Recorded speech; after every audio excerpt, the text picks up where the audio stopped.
राजकुमारी सीता के विवाह की एक ही शर्त है कि जो शूरवीर शिव के इस दीप धनुष को उठाकर प्रतिज्ञा चढ़ाएगा उसी के साथ राजकुमारी का विवाह होगा। मनहु पाई भट बाहुबल अधिक अधिक गरुआई। बस लज्जा के झुके हुए इनके चेहरे मुझे एक ही बात कह रहे हैं, जनक लज्जा के मारे डूब मरो। बस महाराज बस। इतनी लज्जाजनक और अनुचित बात कहने से पहले आपको यह याद नहीं आया कि इस सभा में सूर्यवंशी रघुकुल नंदन श्री राम भी बैठे हैं।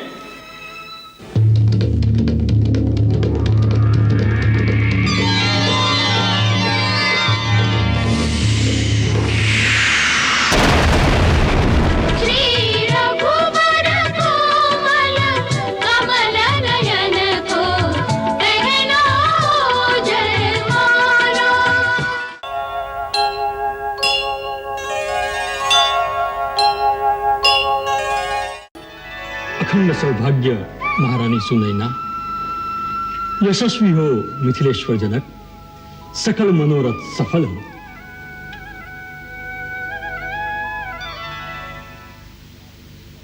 गुरुदेव, आपकी कृपा बनी रहे, इसी में हमारा कल्याण है। राजकुमारी सीता नहीं आई अभी तक? आती होंगी।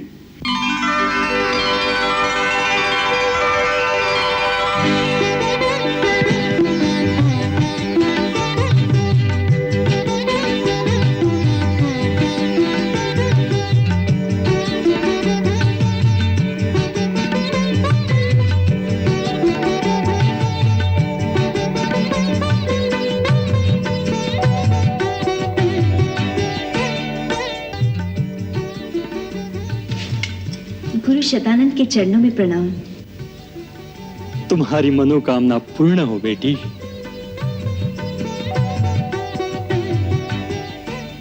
क्षमा कीजिए पिताजी, मेरे कारण आपको प्रतीक्षा करनी पड़ी।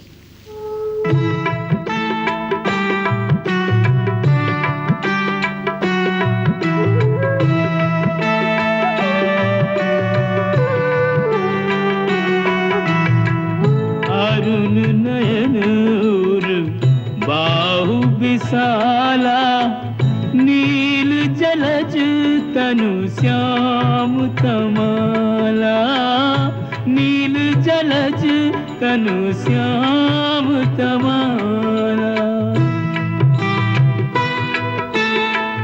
कटिपट पीत कसे बरभाता, रुचिर छाप सायक दुहाता, रुचिर छाप सायक दुहाता।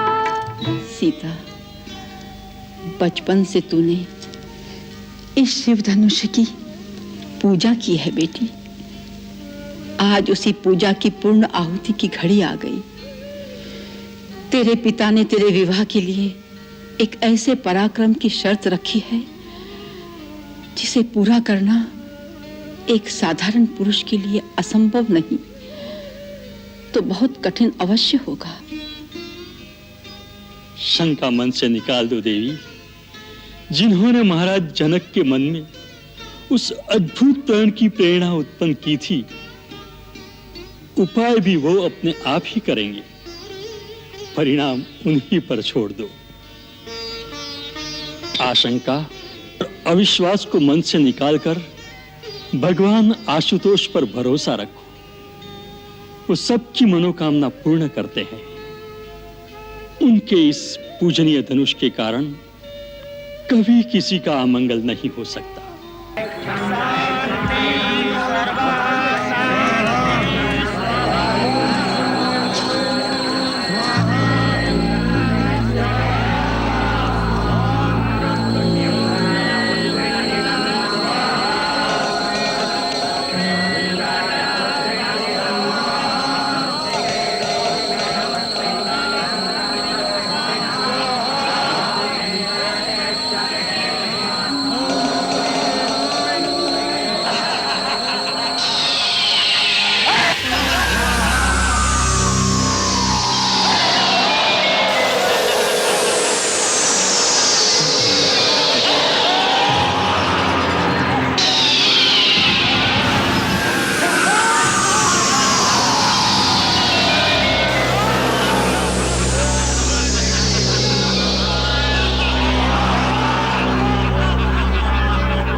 जो जन गा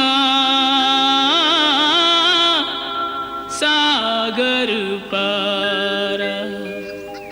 हमें ये जानकर प्रसन्नता हुई कि महाराज जनक अपनी पुत्री राजकुमारी सीता का स्वयंवर रचा रहे हैं। मुनिवर, आपके आशीर्वाद से उनका यह शुभ कार्य निर्विघ्न संपन्न हो, उसके लिए महाराज ने आपसे विशेष प्रार्थना के लिए इस दास को भेजा है। हम विदेहराज जनक का आमंत्रण पाकर बहुत प्रसन्न हुए। महाराज को हमारा आशीर्वाद, उन्हें कहना कि हम अवश्य आएंगे।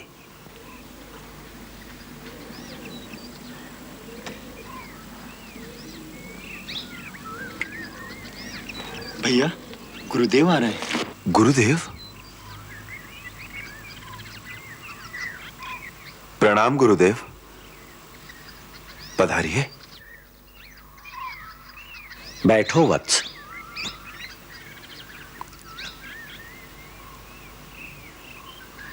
राम, हम तुमसे एक बात करने आए हैं। महाराज जनक के यहां से न्योता आया है।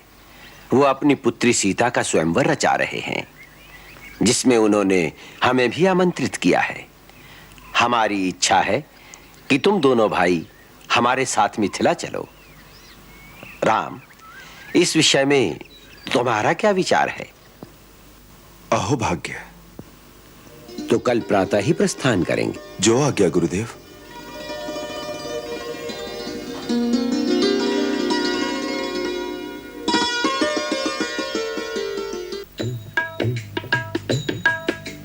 चले राम लक्ष्मण मुनि संगा, चले राम लक्ष्मण मुनि संगा, गए जहां जग पावनी गंगा, गए जहां जग पावनी गंगा,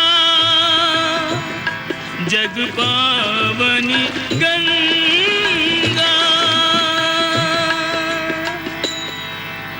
हे रघुकुल तिलक राम, वत्स लक्ष्मण, ये परम पावनी सर्व पापनाशिनी गंगा है, इन्हें प्रणाम करो।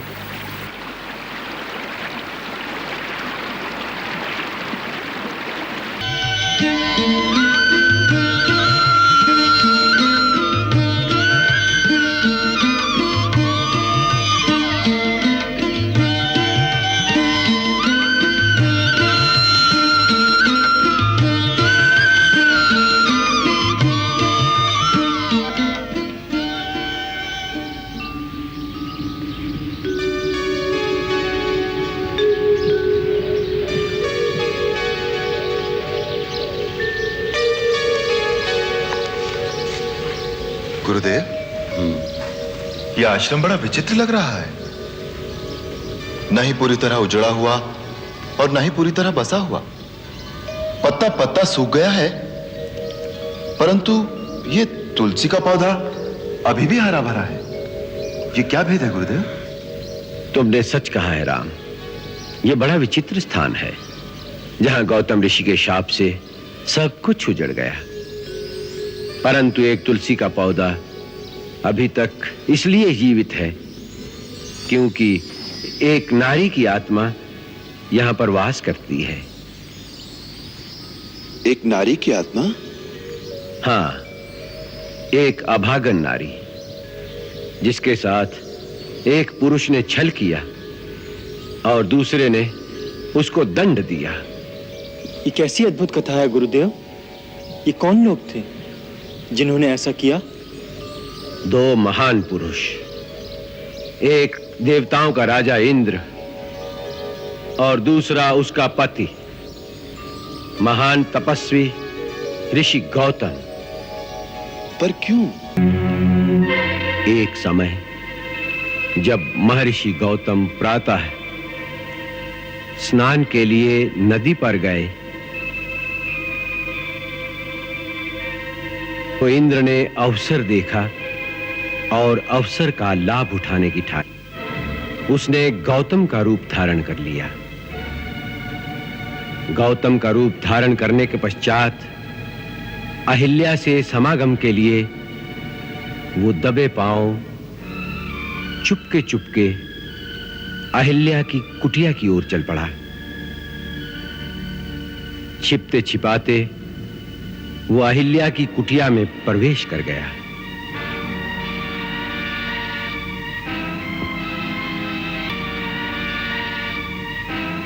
जिस समय इंद्र छिपकर अहिल्या की कुटिया से निकल रहा था, उसी समय गौतम मुनि स्नान करके वापस लौट रहे थे। उन्होंने अपने ही रूप में दूसरे पुरुष को अपनी कुटिया से निकलते देखा तो वो समझ गए कि ये इंद्र का कपट जाल है। क्रोध में भरकर इंद्र को शाप दिया और उसे विफल कर दिया। अहिल्या कुटिया से बाहर आई। वो समझ गई कि उसके साथ छल हुआ है। वो रोती हुई पति के चरणों में गिर गई। परंतु क्रोध में भरे गौतम मुनि ने आवेश में आकर अपनी पत्नी को भी शाप दे दिया और वो उसी क्षण पत्थर की शिला बन गई। उसी समय से वो शापित नारी इस पत्थर का रूप धरे किसी के आने का रास्ता देख रही है। किसका रास्ता देख रही है गुरुदेव? जो गिरे हुओं को उठा सके। राम, किसी पर दोष लगाकर दंड देना तो सभी को आता है, परंतु वो पतित पावन जो किसी गिरे हुए को उठा सके विरला ही होता है। ऐसे महामानव के चरणों को छूने से सारे पाप नष्ट हो जाते हैं। इसलिए इस शिला को अपने पवित्र चरणों से स्पर्श करके एक अभागन का उद्धार करो राम।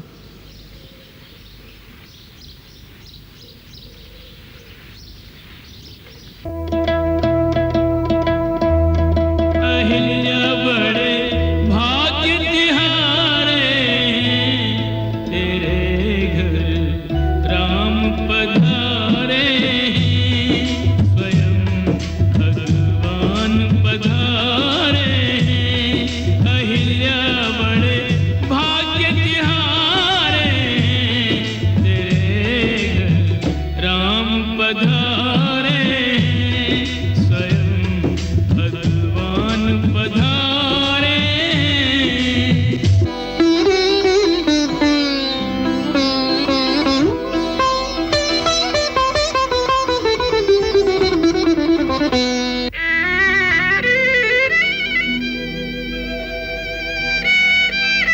यही भांति सिधारी गौतम नारी, बार बार हरि चरण परी। जो अति मन भावा सोई बर पावा, गई पति लोक आनंद भरी। गए पति लोक आनंद भरी। गए पति लोक आनंद भरी।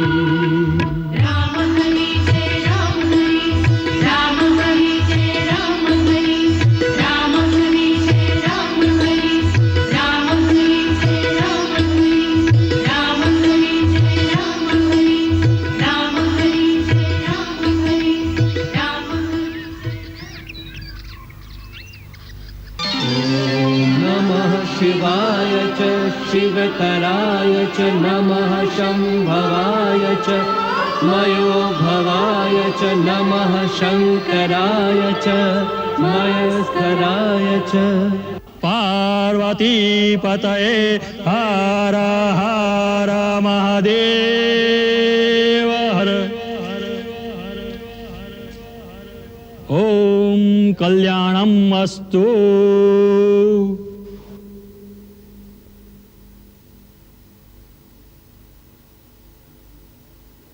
श्री श्री जी महाराज की जय हो। यहाँ कष्ट देने के लिए क्षमा चाहता हूँ महाराज। आपका आदेश था महर्षि विश्वामित्र जी के आने का समाचार तुरंत दिया जाए। ब्रह्मर्षि विश्वामित्र आ गए? जी हाँ महाराज। राजन, उनके स्वागत के लिए आपको स्वयं जाना चाहिए।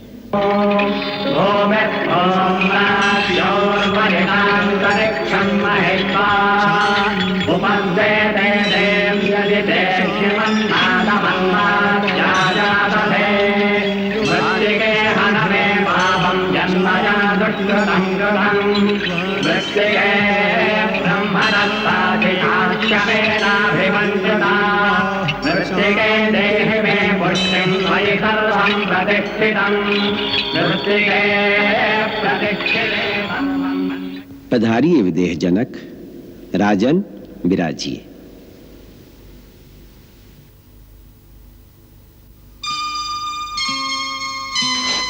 कल्याणमस्तु।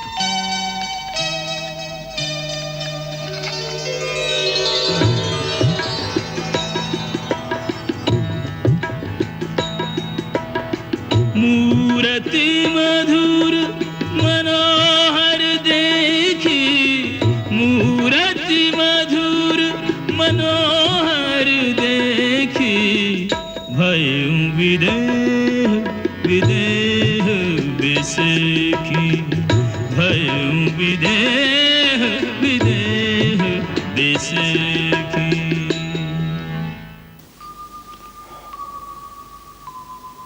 मुनिवर, ये दोनों अति सुंदर कुमार किसी ऋषि कुल की शोभा हैं अथवा किसी क्षत्रिय राजकुल के सपूत हैं। राजन, सभी को प्यारे लगने वाले ये दोनों भाई रघुकुल मणि महाराज दशरथ के पुत्र हैं, राम और लक्ष्मण। महाराज दशरथ ने इन्हें असुरों से हमारे यज्ञ की रक्षा करने के लिए हमारे साथ भेजा था। वहां इन्होंने सुबाहु, मारीच, ताड़का का संहार करके सिद्धाश्रम को आपदाओं से मुक्त करवाया। जब आपका निमंत्रण आया तो ये दोनों वहीं थे, इसलिए हम इन्हें अपने साथ ले आए। ब्रह्मर्षि। गौतम कुमार शतानंद जी, हम जानते हैं आप क्या पूछना चाहते हैं। जनकपुर आते हुए हम श्री राम को श्री गौतम मुनि के आश्रम में ले गए थे, जहां श्री राम के चरण स्पर्श से आपकी माता देवी अहिल्या शाप मुक्त होकर अपने पति से उसी प्रकार जा मिली। ब्रह्मर्षि, मैं आपका कृतज्ञ हूं। हे राम, आपने मेरी माता का उद्धार किया, हमारे कुल पर लगा हुआ कलंक धो दिया। आपको शत शत प्रणाम। महात्मन, ये तो गुरुदेव की अनुकंपा है, मैं तो निमित्त मात्र हूं। बेटी सीता, विधि विधान से गौरी पूजा करना, अक्षत, धूप, दीप, नैवेद्य मैया को समर्पित करके भवानी के चरणों में ध्यान लगाना और मां से प्रार्थना करना तुम्हारे योग्य वर मिले। चलिए जीजी।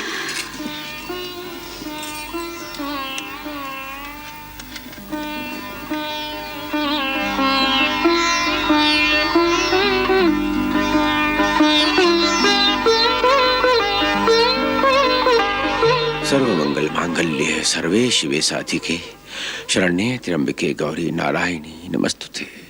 प्रणाम गुरुदेव। कल्याणमस्तु। गुरुदेव, आपके अग्निहोत्र आदि की सब तैयारी कर दी है, आज्ञा हो तो पूजन के लिए फूल ले आए। हाँ वत्स, यही राजमहल में गौरी मंदिर के पास पुष्प वाटिका भी है, वहीं से फूल ले आओ। जो आज्ञा गुरुदेव।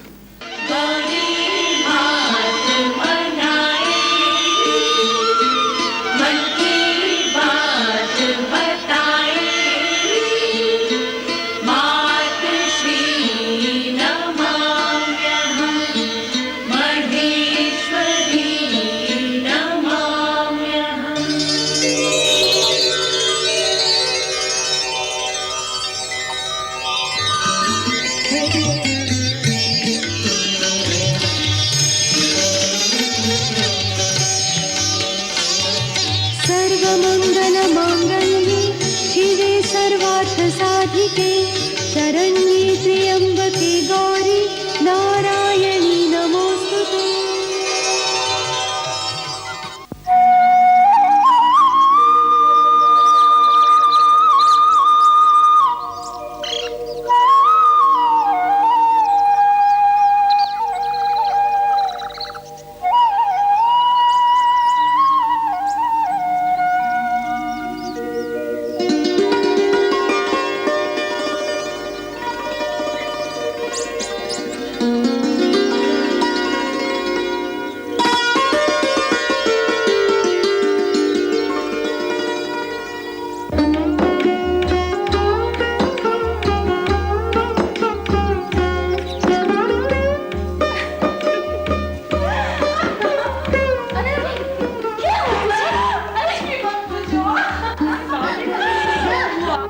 क्या हैरी, वसंत लता की तरह झूमे जा रही है? कुछ बोल भी। बाग बिलोकन राजकुंवर दौआए, बाग बिलोकन राजकुंवर दौआए। ए सखी उनके अतुल रूप की शोभा कहियो न जाए। बाग बिलोकन राजकुंवर दौआए।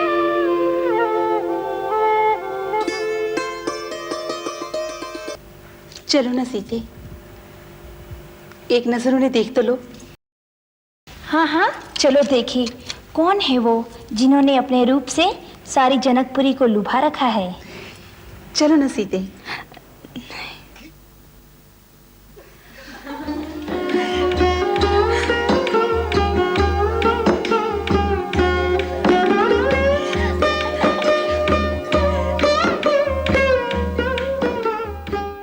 लता ओट तब सखिन लखाए, लता ओट तब सखिन लखाए। श्यामल गौर किशोर सुहाए, श्यामल गौर किशोर सुहाए, श्यामल गौर किशोर सुहाए।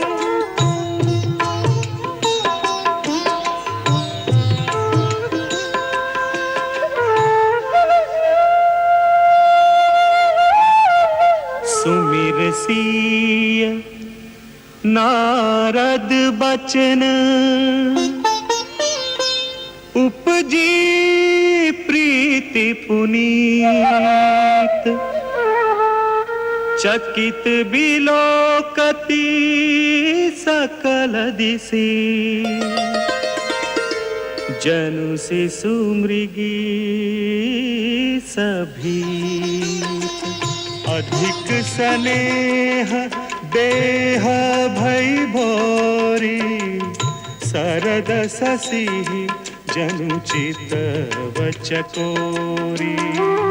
सरद शशि जनु चित वचकोरी। लोचन मन राम ही उरमानी, दीन्हे पलक कपाट सयानी, दीन्हे पलक कपाट सयानी।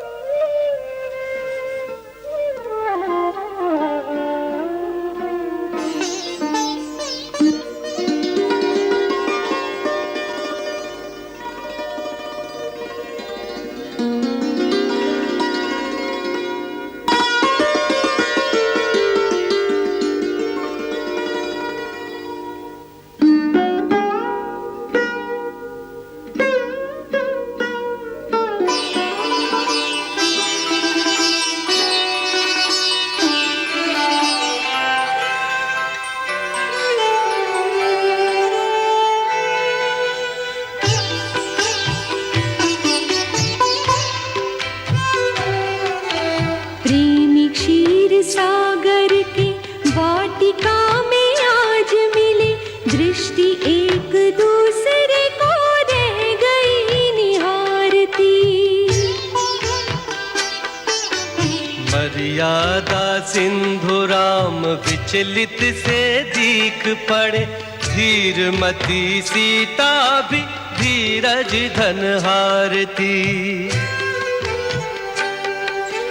तन मन की सुर नहीं मंदिर को चली, वहीं सखियों को छोड़ पुनः करने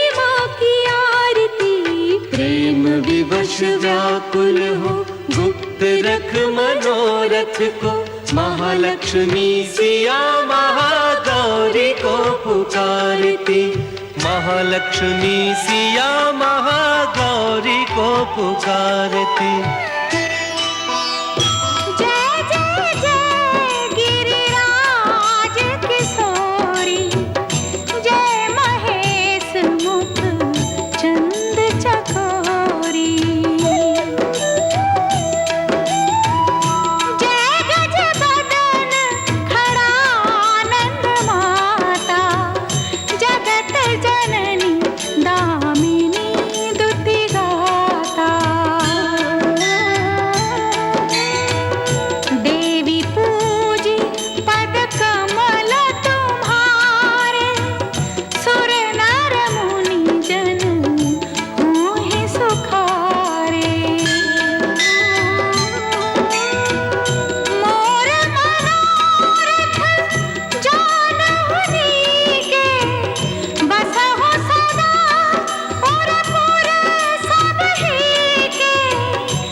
विनय प्रेम बस भई भवानी,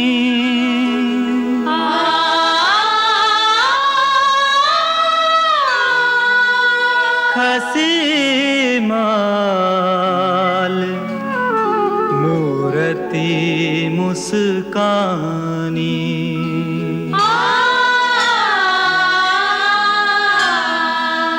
सादर सिए प्रसाद सिर धरऊ,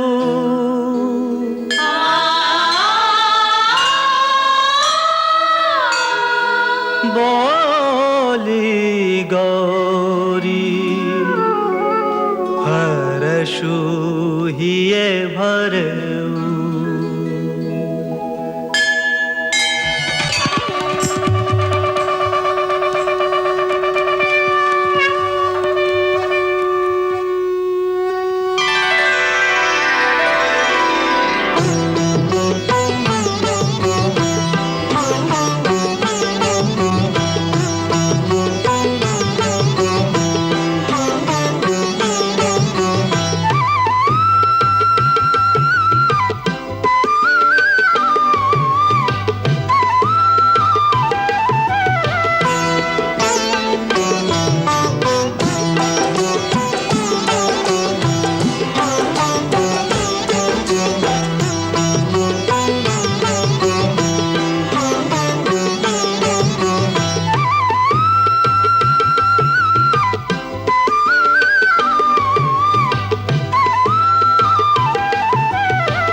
सागर नागर बलबीरा सुंदर श्यामल गौर शरीरा।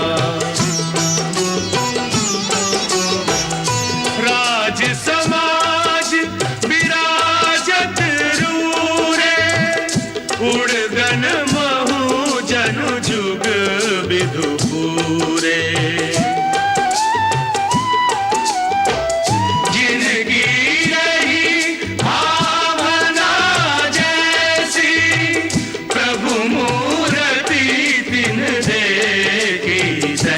सी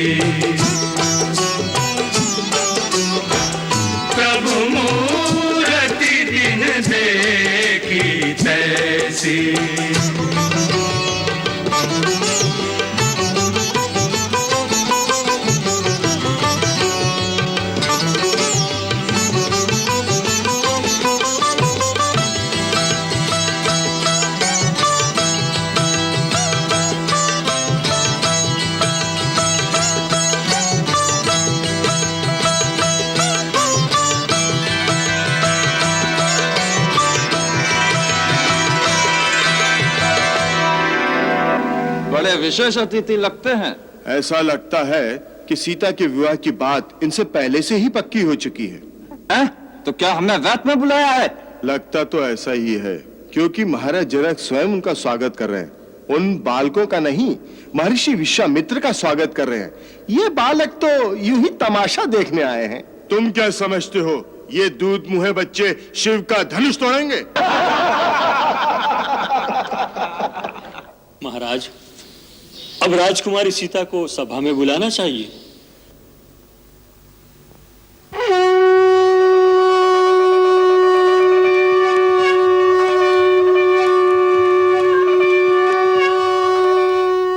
जानी सुअवसर सिए तब पठई जनक बोला, चतुर सखी सुंदर सकल सादर चली लवाय।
जनक बुलाए, बिरदावली कहत चली आए।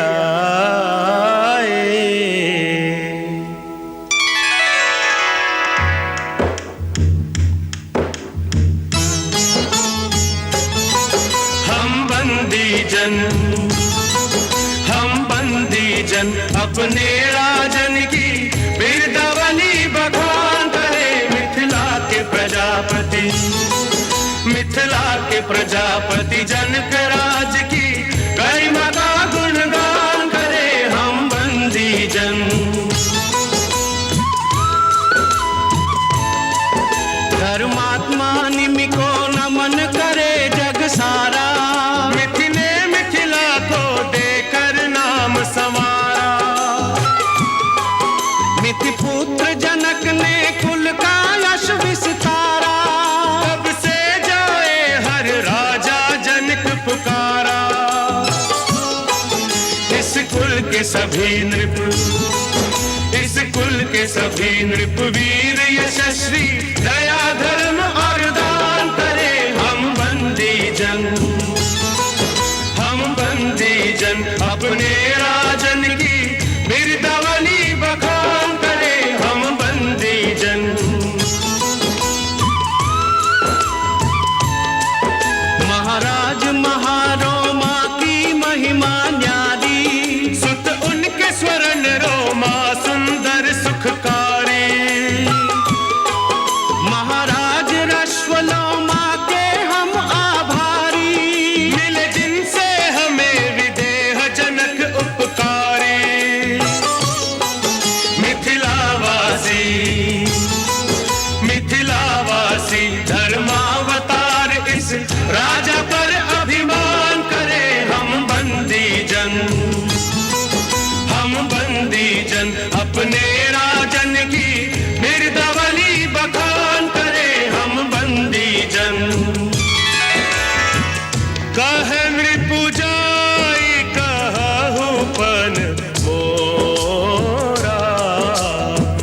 चले भाट हिया परशुन घोरा।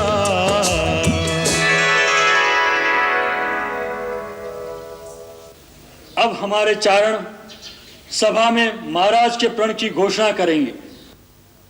सुने सुने, सर्व में पास सुने, ये सर्वविदित है कि राजकुमारी सीता के विवाह की एक ही शर्त है कि जो शूरवीर शिव के इस दीप धनुष को उठाकर प्रतिज्ञा चढ़ाएगा उसी के साथ राजकुमारी का विवाह होगा।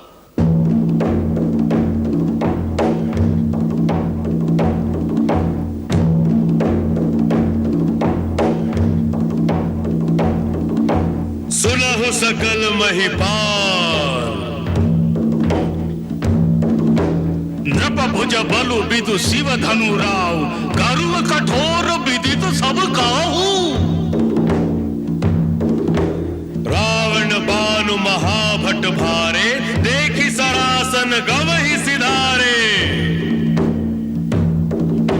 सोई पुरारी को दंड कठोरा, राज समाज आजु जोई दौरा। त्रिभुवन जय समेत वही देहि, बिनहि विचार भरहि हटि देहि।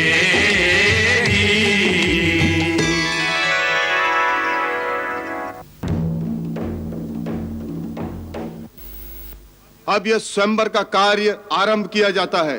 अपनी अपनी वीरता और पराक्रम दिखाने के लिए हम सबको आमंत्रित करते हैं।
मुझे यही आशंका थी। महाराज का प्रण पूरा न हुआ तो क्या होगा? धमकी ताक थकी शिव धनु धरही, उठई न कोटि भांति बलु करही। जिनके कछु विचार मन माही, चाप समीप महीपन जाही। तमकी धरही धनु मूढ़ नृप, उठई न चलहि लजाई।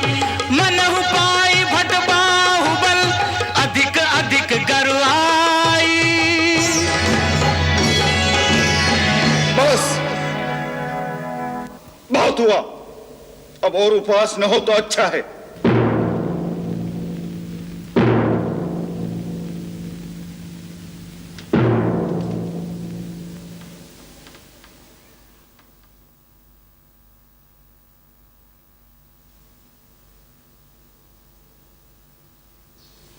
देश देश और द्वीप द्वीप के बड़े बड़े राजा और राजकुमार मेरा प्रण सुनकर इस स्वयंवर में आए हैं। परंतु मुझे बड़े दुख से कहना पड़ता है कि अपने आप को परम पराक्रमी, रणधीर, शूरवीर कहलाने वाले इन सब लोगों की भीड़ में सच्चा वीर एक भी नहीं निकला।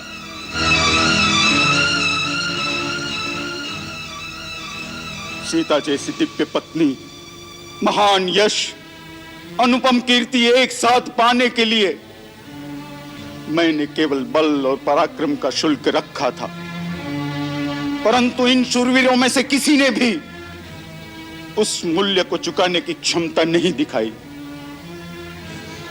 अरे शिव धनुष को झुकाने या चाक चढ़ाने की बात तो दूर, कोई उसे हिला भी नहीं सका। लज्जा के झुके हुए इनके चेहरे मुझे एक ही बात कह रहे हैं, जनक, लज्जा के मारे डूब मरो, क्योंकि आज ये धरती वीरों से खाली हो गई। बस महाराज बस, इतनी लज्जाजनक और अनुचित बात कहने से पहले आपको यह याद नहीं आया कि इस सभा में सूर्यवंशी रघुकुल नंदन श्री राम भी बैठे हैं। महाराज जनक, जिस सभा में रघुवंशियों में से एक भी बैठा हो, उस सभा में इस तरह की बात करने का कोई साहस भी नहीं करता, और आप तो रघुकुल नंदन श्री राम के सामने वीरता की चुनौती दे रहे हैं।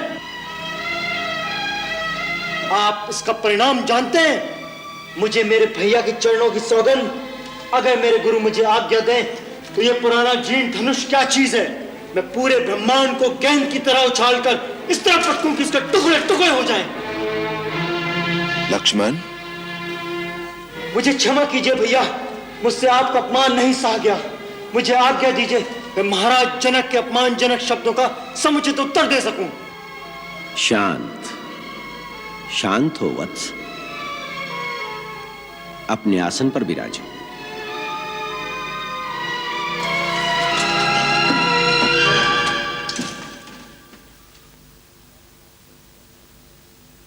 किसी का अपमान करने का मेरा विचार नहीं। घोर निराशा के कारण ये उद्गार फूट पड़े। यदि किसी की अवहेलना हुई हो तो वो मुझे क्षमा करें।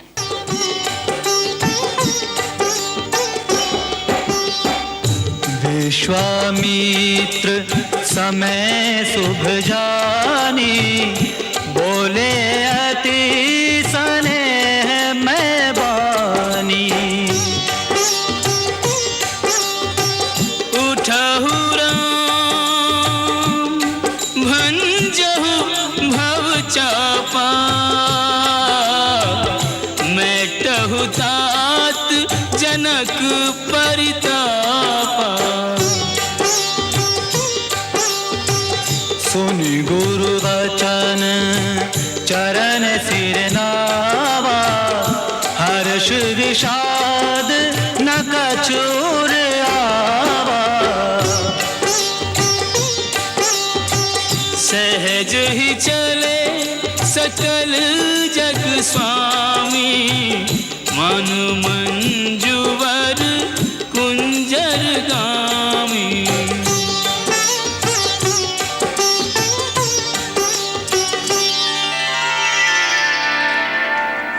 उदित उदय गिरि मंच पर, रघुवर बाल पतंग। विकसे संत सरोज सब, हर्षे लोचन भृंग।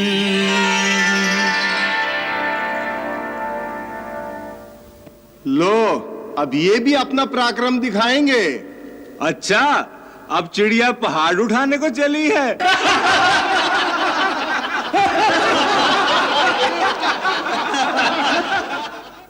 देखो, अब मुनि विश्वामित्र भी हमारी हंसी उड़ाने पर उतर आए हैं। मन ही मन मनाव अकुलानी, हो प्रसन्न महेश भवानी। करहु सपथ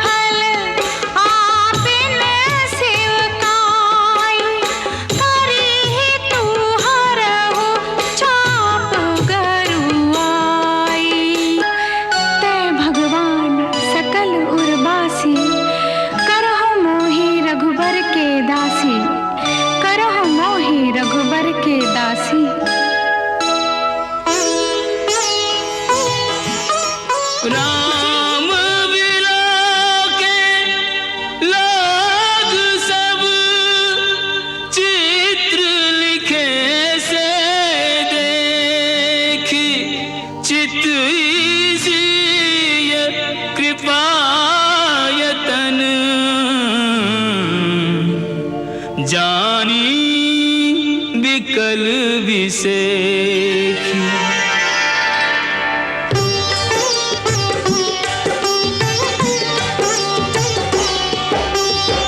त्रसित बारी बिनु जो तनु त्यागा, मुए करई का सुधा तड़ागा।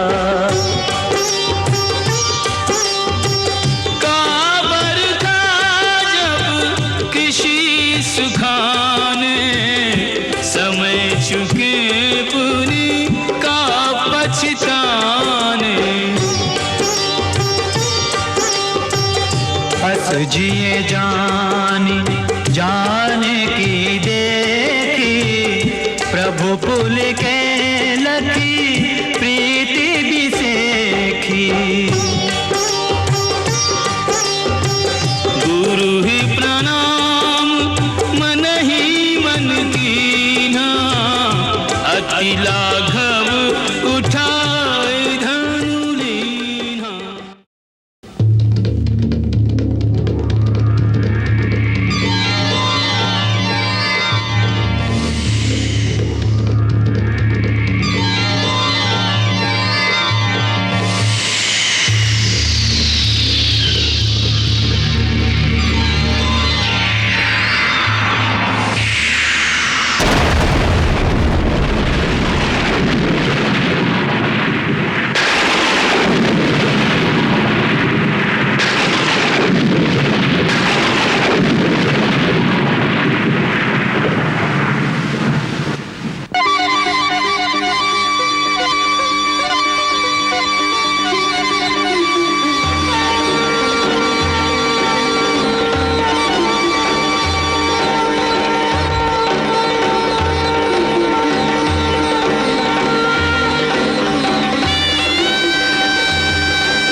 जाओ बेटी, वरमाला पहना दो।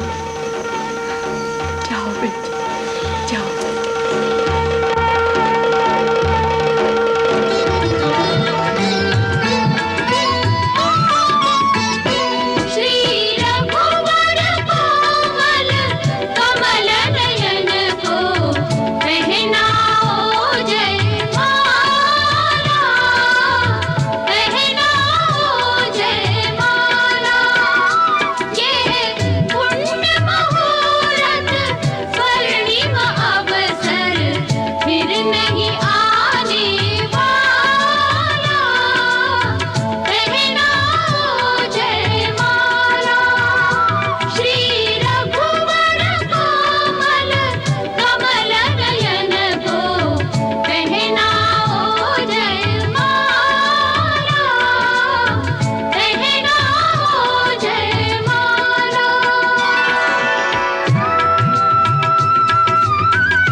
चलते चलते श्री रघुवर तक ऐसे पहुँचे, ज्यों छुई हुई के पल्लव हो, सिमटे सिमटे सकुचे सकुचे।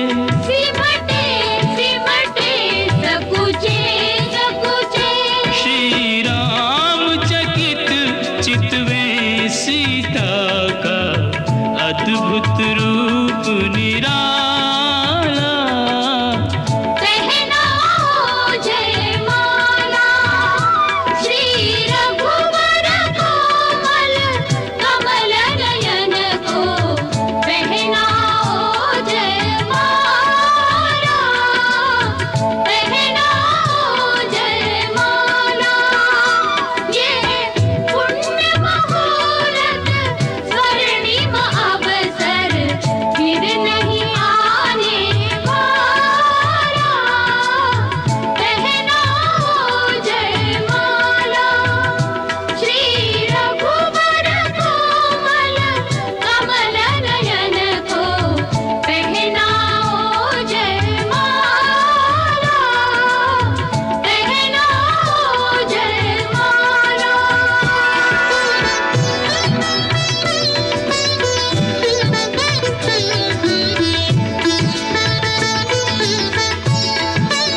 क्रोधाग्नि से जलते हुए भगवान परशुराम वहां आ पहुंचे। सब डरे डरे उनका अभिवादन करते हुए अपना अपना परिचय दे रहे थे, किंतु क्रोधित परशुराम सबकी अवहेलना करते हुए आगे बढ़ते आ रहे थे। तब महाराज जनक ने स्थिति को संभाला। मैं हर्षवलोमा का पुत्र जनक भगवान परशुराम के चरणों में प्रणाम करता हूं। कल्याण हो।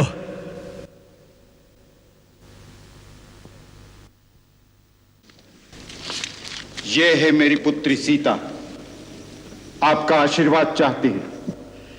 सौभाग्यवती भव।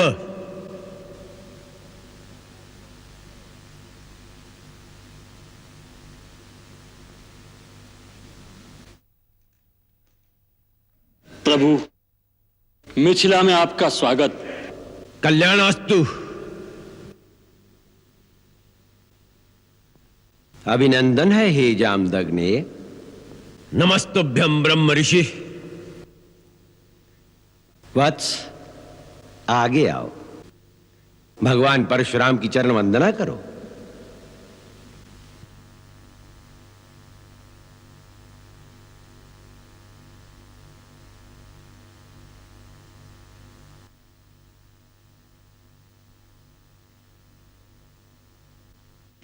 ये अयोध्या नरेश दशरथ के सुपुत्र राम और लक्ष्मण हैं। आप बड़े शुभ अवसर पर पधारे हैं भगवान। आइए, आसन ग्रहण कीजिए। इन मीठे स्वागत वचनों से तुम हमें बहला नहीं सकते मूढ़ जनक। हम महेंद्र पर्वत पर तपस्या कर रहे थे कि शिव धनुष के टूटने की घोर ध्वनि का स्वर सुनाई दिया। हम ये जानने आए हैं कि हमारे आराध्य भगवान शिव के धनुष को तोड़ने का दुस्साहस किसने किया है।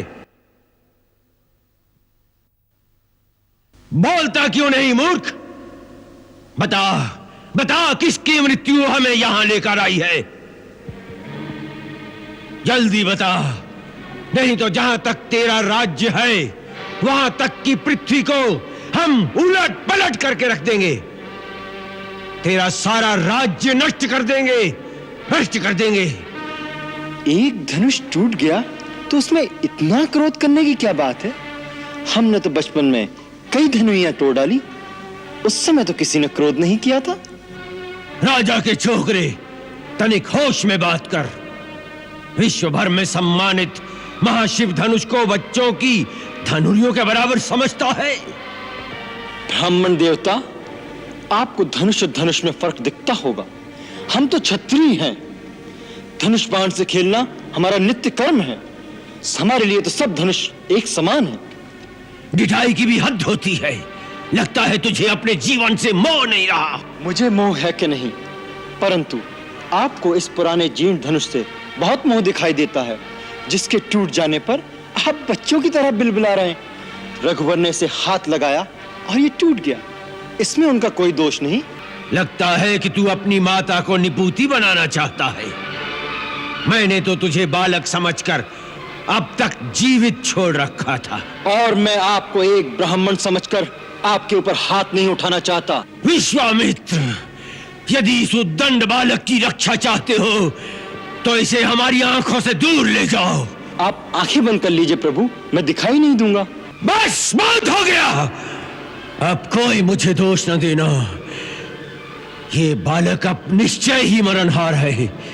आश्चर्य है कि मेरे कुठार के सामने आकर भी अब तक जीवित कैसे रहा। ये मुझे भी आश्चर्य है कि मेरे देवतुल भैया को मृत्युदंड देने की बात कोई मेरे सामने करे और वह मेरे बाणों से अब तक बचा रहे।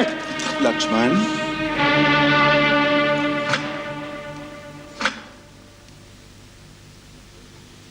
आपको क्रोध शोभा नहीं देता भगवान।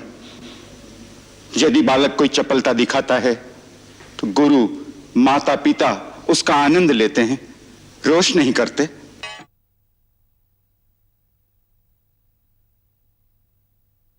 भगवान, आप तो सहज सुजान हैं। बालक की बातों पर ध्यान मत धरिए। और फिर उसने तो आपका कोई अपराध नहीं किया।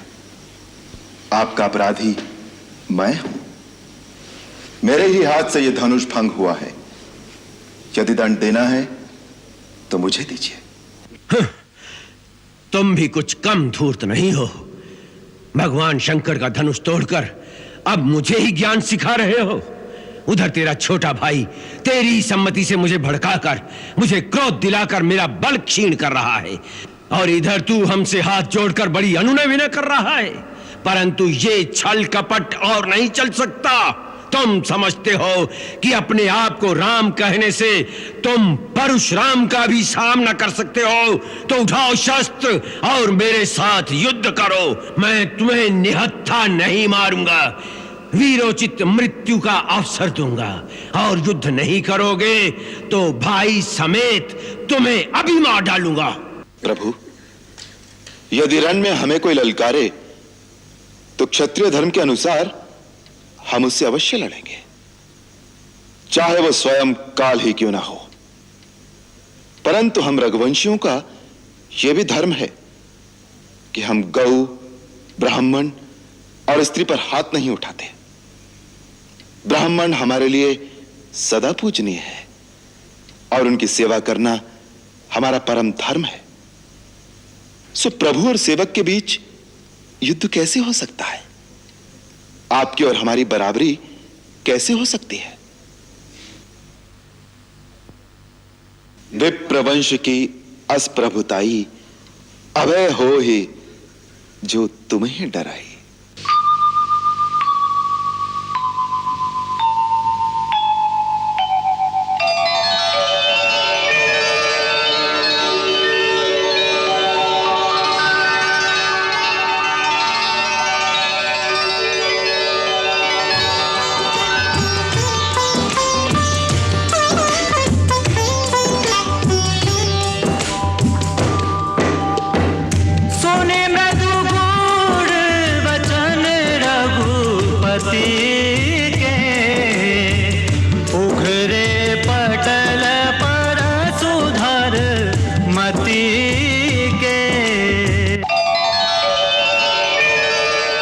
राम, ये धनुष है।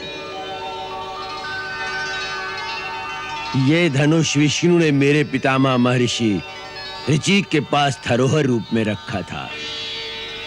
यदि विष्णु के इस धनुष पर तुम वान का संघान कर सको तो मेरा संदेह मिट जाएगा। मैं तुम्हें पहचान लूंगा। राम रमापति कर धन ले खेचहु चाप मिटाए संदेह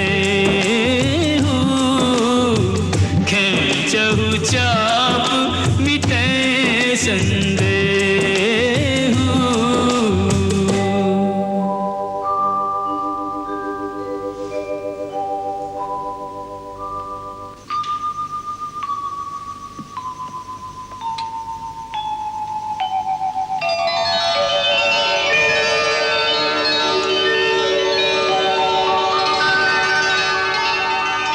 राम, इसे पूर्व दिशा में छोड़ दो।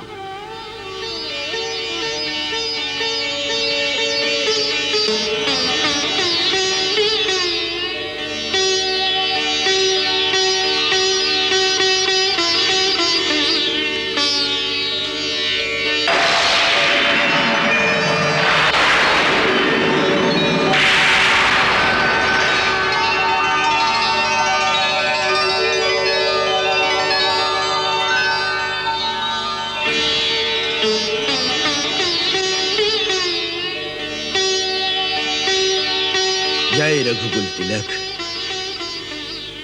तुम्हारी जय हो।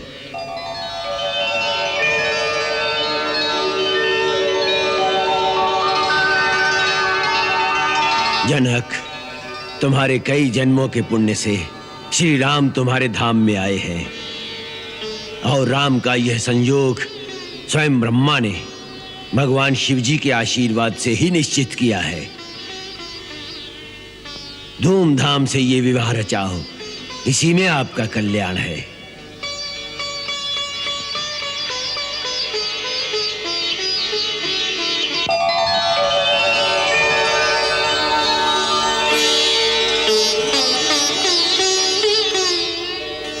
मिथिला के महाराज जनक का दूत देवव्रत, अयोध्या के महाराज दशरथ तथा पूज्यवर महर्षि वशिष्ठ के चरणों में सादर प्रणाम करता हूँ। अयोध्या में आपका स्वागत है श्रीमान देवव्रत। धन्यवाद। मैं महाराज की सेवा में मिथिला से शुभ संदेश लेकर आया हूँ। आपका संदेश कुमार भरत ने हमें सुना दिया है। अब आगे के लिए क्या आदेश है प्रभु?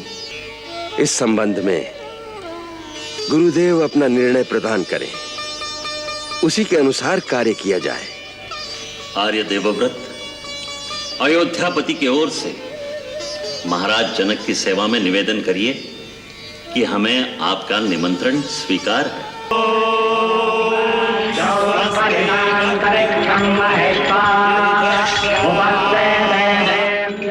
महाराज दशरथ अपने पुत्र राम के विवाह की मनोकामना मन में सजाए गुरु वशिष्ठ और वरिष्ठ नागरिकों के साथ जनकपुरी पहुंच गए, जहां महाराज जनक ने उनका भव्य स्वागत किया।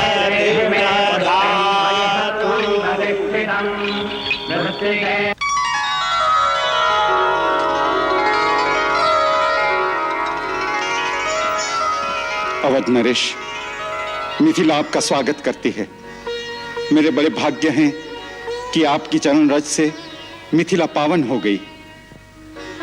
मिथिलेश्वर, आपकी आज्ञा हुई और हम आपके प्रेम की डोर में बंधे चले आए। भैया भैया, पिताजी आए हैं। भरत भैया और शत्रुघ्न भी आए हैं। महाराज जनक उन्हें जनवासी में ले गए। पिताजी के दर्शन करने चले?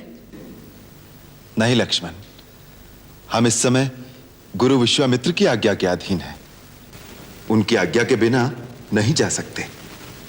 जब वो स्वयं कहेंगे तब जाएंगे। धन्य हो राम,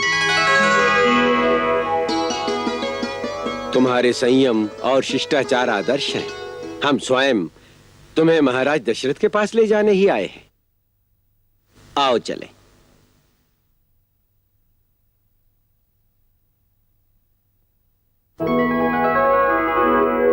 भूप बिलो के जबहि मुनि आवत सुतन समेत, उठे हर्षि सुख सिंधु महु,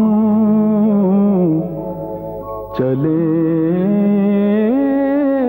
साहसी लेत।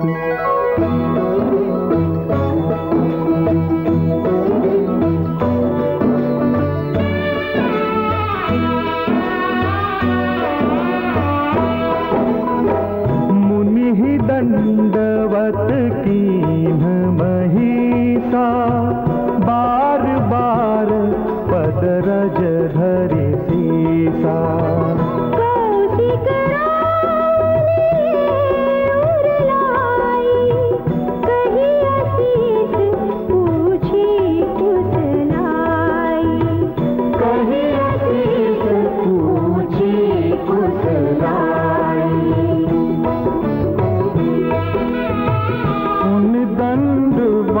करत दो भाई, देख न पति सुख न समाई।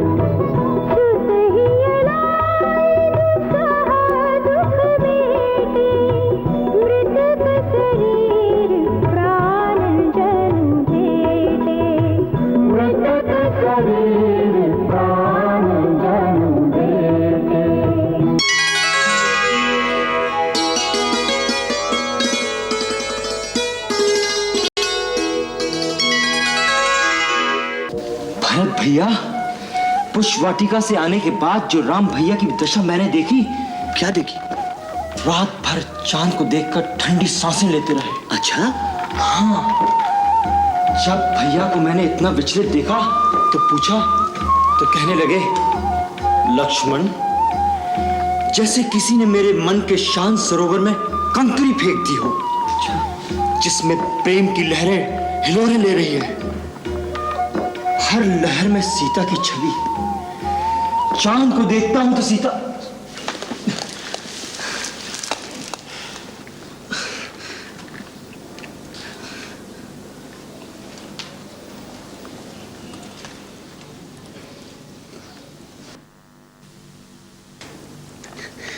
राम भैया, मैं भरत भैया को बता रहा था कि भाभी के पहले दर्शन कैसे हुए। महाराज जनक, विवाह व्यक्तिगत कार्य नहीं है, ये एक सामाजिक संस्कार है। विवाह का अर्थ है दो कुलों का, उनके आचार विचार का, उनकी संस्कृति का संगम। ऐसे यशस्वी कुल में उत्पन्न आर्य कुमार राम और लक्ष्मण के लिए मैं आपकी दोनों पुत्रियों सीता और उर्मिला को वरण करता हूं। मुनिवर, आपके उदार वचनों से मैं धन्य हो गया। महाराज दशरथ, विदेहराज जनक, इस आनंद मंगलमय प्रकरण का पूर्ण पटाक्षेप अभी नहीं हुआ। यदि महर्षि वशिष्ठ सम्मति दें तो हम भी अपने मन के उद्गार प्रकट करें। आज्ञा दे ब्रह्मर्षि। राम और लक्ष्मण परिणय सूत्र में बंधकर अयोध्या जाएं और भरत रिपुदमन कुंवारे रह जाएं, ये तो उचित नहीं। महाराज जनक के छोटे भ्राता संकाशा नरेश कुशध्वज की दो कन्याएं हैं, मांडवी, श्रुतकीर्ति। हम इन दोनों सुकन्याओं का कुमार भरत और शत्रुघ्न के लिए वरण का प्रस्ताव रखते हैं। इस प्रस्ताव का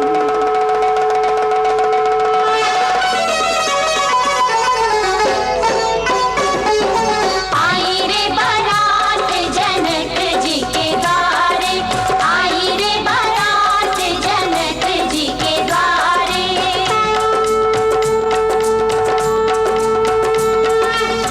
राजकुमारन संग आए दशरथ, धन धन भाग हमारे हमारे।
सुर मनुज मुनियानंद भरे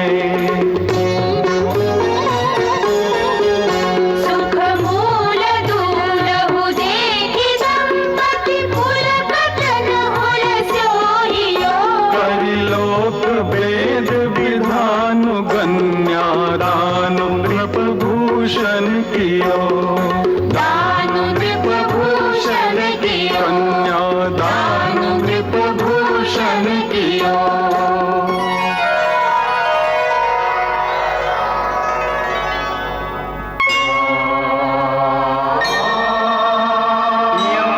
सीता मम सुता सहधर्मचरी तव प्रतीक्ष जैनां भद्रं ते पाणिं ग्रहणीष्व पाणिना पतिव्रता महाभागा छायेवानुगता सदा भद्रं कर्णेभिः शृणुयामदेवा भद्रं पश्येमाक्षभिर्यजत्राः स्थिरैरङ्गैस्तुष्टुवाग्वं स्वस्तनो दिव्यसेमहि देवहितं यदायुः शुक्लाम्बरधरं देवं शशिवर्णं चतुर्भुजं प्रसन्नवदनं ध्यायेत सर्वविघ्नोपशान्तये सर्वमङ्गलमाङ्गल्ये शिवे सर्वार्थसाधिके शरण्ये त्र्यम्बके गौरी नारायणि नमोऽस्तुते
आयुष ब्याई।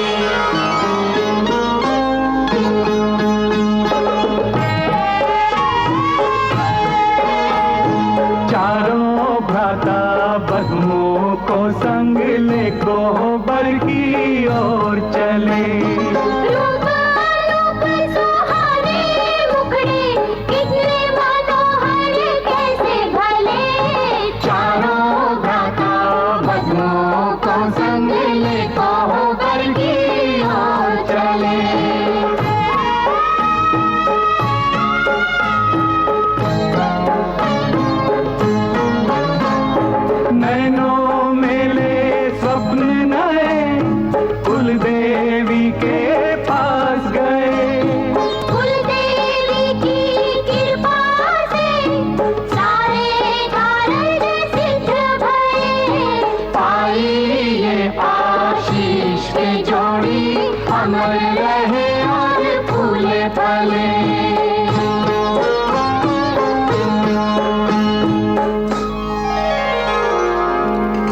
बस एक ही बात लिखी है, महाराज जनक आने की अनुमति नहीं देते, अतः हम अभी नहीं आ सकते।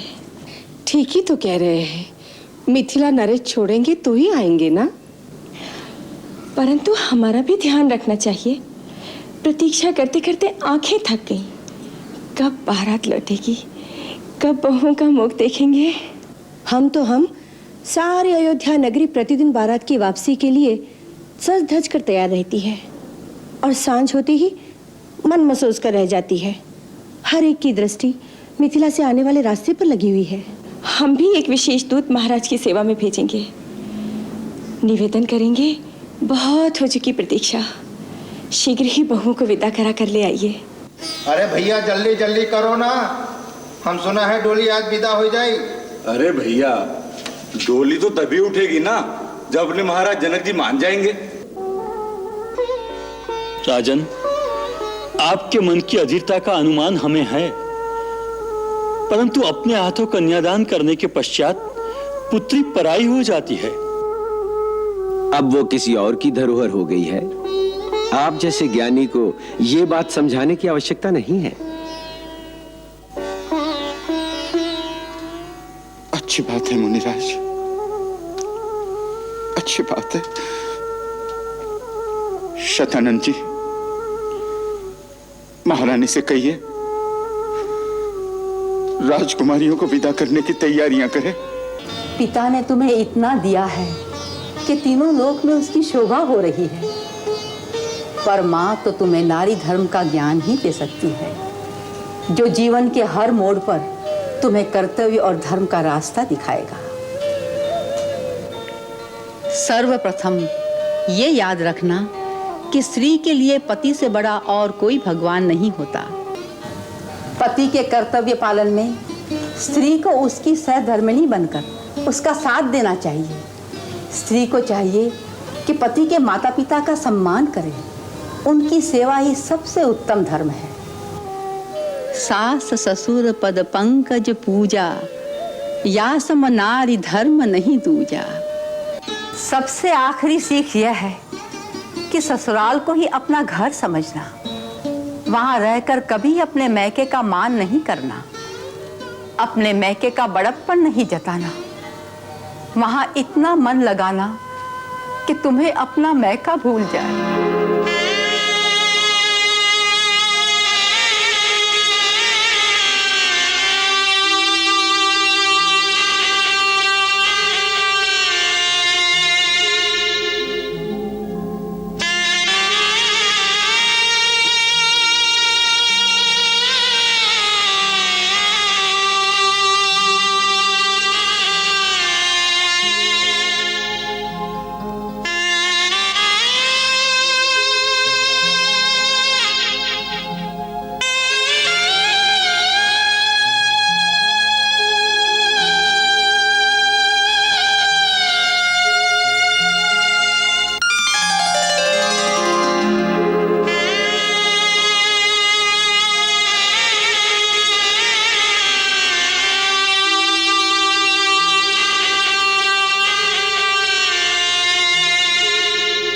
मिथिलेश्वर, ये क्या कर रहे हैं आप? आपका स्थान तो बहुत ऊंचा है। इसी प्रकार इस दास पर सदा कृपा बनाए रखिएगा महाराज। असावधानी में कोई भूल चूक हो गई हो तो क्षमा कीजिएगा। सीता, उर्मिला, मांडवी, श्रुतकीर्ति, चारों बहनों ने पिता माता का लाड चाव ही जाना है। ससुराल का अनुशासन, रीति नीति समझने में संभव है थोड़ा समय लगे। इन चारों बालिकाओं को अपनी सेविकाएं समझकर उदार भाव से आपके चरणों में स्थान दीजिएगा महाराज। ये तो घर की लक्ष्मी है। लक्ष्मी का स्थान चरणों में नहीं, सिर माथे पर ही होता है। आप उदार हैं, महान हैं।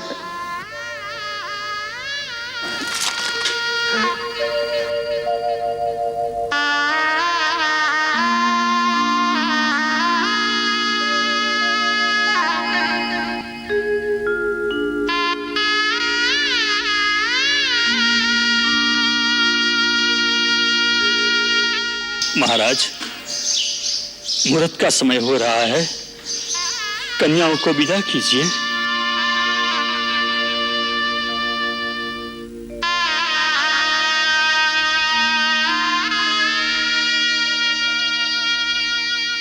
बेटी, मेरी एक बात याद रखना,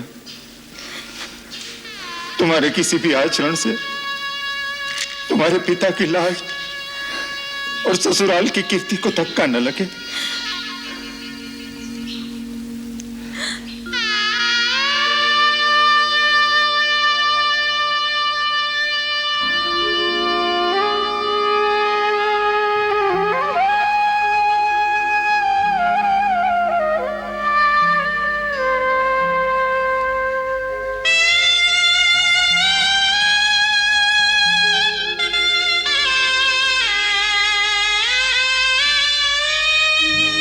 जब डोली में बैठ कर बिटिया जाए विदेश, पत्थर से पत्थर हृदय सह न सके ये ठेस।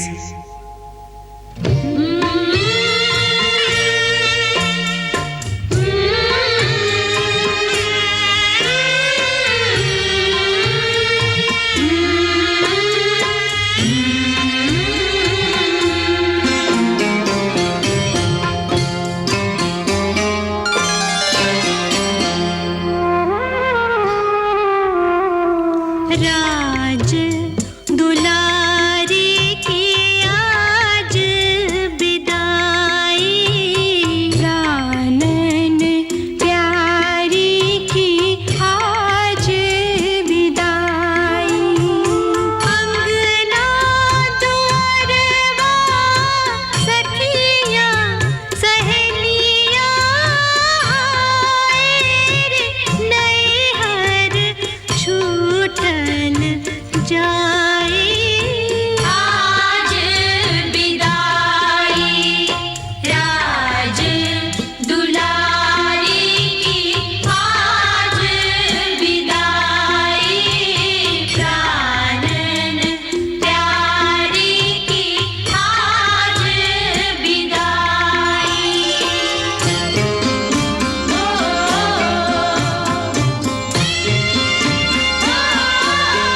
सब ही देत सुख आए राज दुआर।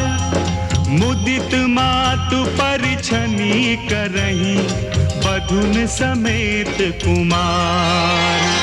अयोध्या नगरी धन्य भई, अयोध्या नगरी धन्य भई। पाकर निधिया नई नई, पाकर निधिया नई नई। अयोध्या नगरी धन्य भई, अयोध्या नगरी धन्य भई।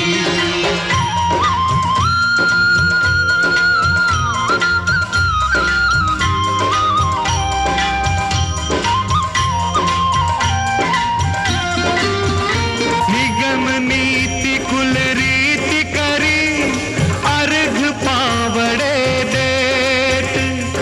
बधुन सहित सुत परिछी सब चली लवाई निकेत। अयोध्या नगरी धन्य भई, अयोध्या नगरी धन्य भई। पावन बेला मंगलमयी, पावन बेला मंगलमयी। अयोध्या नगरी धन्य भई, अयोध्या नगरी धन्य भई।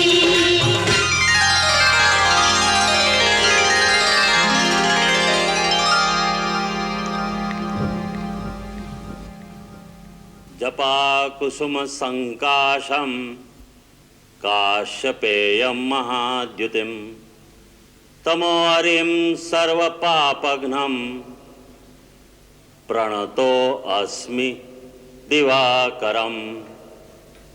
ओम सूर्यदेवाय नमः।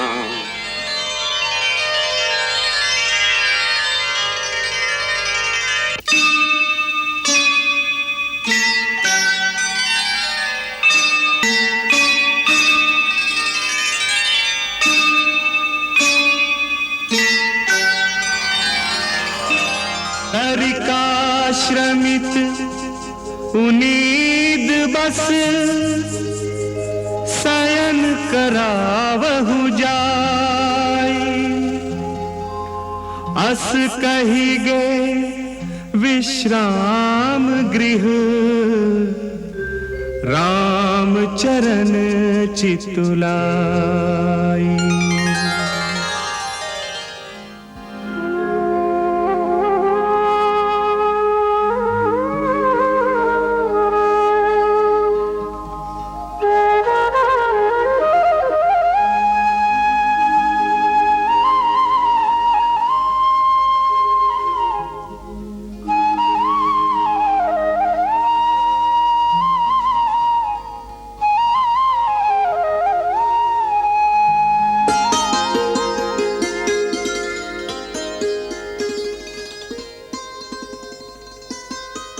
ये क्यों? माँ ने कहा था अब आप ही मेरे परमेश्वर हैं। मां का उपदेश तो सुन लिया, अब मेरा एक उपदेश सुनोगी? आज्ञा कीजिए, मैं तो आपकी दासी हूं। तो पहली आज्ञा यह है कि मेरी दासी बनकर नहीं रहना। मेरी अर्धांगिनी, मेरे मित्र, सखा, साथी बनकर मेरे साथ चलना। मेरे हर अच्छे काम में मेरा साथ देना। और कभी मुझे पथ भ्रांत होते देखो तो मुझे भटकने से रोकना। एक अच्छे मित्र, एक अच्छे साथी का यही कर्तव्य है। माता कैकेयी ने कहा था, प्रथम दर्शन की स्मृति को सजीव बनाए रखने के लिए कुछ भेंट अवश्य देना। मैं भेंट लाया हूं, हीरे मोती की नहीं, वरन भेंट स्वरूप आज मैं तुम्हें एक वचन देता हूं। राजाओं के यहां अनेक रानियों का रिवाज है, परंतु राम के जीवन में कोई दूसरी कभी नहीं आएगी, ये राम की प्रतिज्ञा है।